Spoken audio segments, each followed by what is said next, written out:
哈哈哈！这把龙椅是真的啦！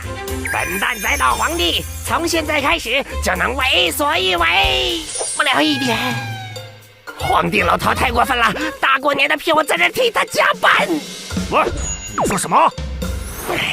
谁把广告传单当奏折送来了？长安酒楼，可恶，这还饿着呢！不管了，这破班谁爱加谁加。好不容易当一次皇帝，朕就要活得为所欲为。懂不懂蛋仔岛唯一大反派的含金量啊？就知道你能搞定的。他也想跟咱们一起来。走吧，就由本魔鬼蛋小队队长兼蛋仔岛皇帝带兄弟们过一次好日子。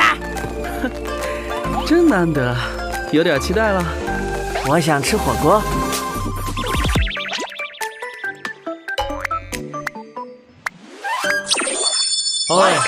魔鬼蛋。